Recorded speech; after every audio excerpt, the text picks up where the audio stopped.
Scientists thought there might be a male brain, shown here, and a female brain.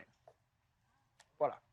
So perhaps a person could have a male brain in a female body and a female brain in a male body, or the other way around. But there are people who identify as both genders, or neither gender, or a combination of the two. And it turns out you can't identify the gender of a brain just by looking at it.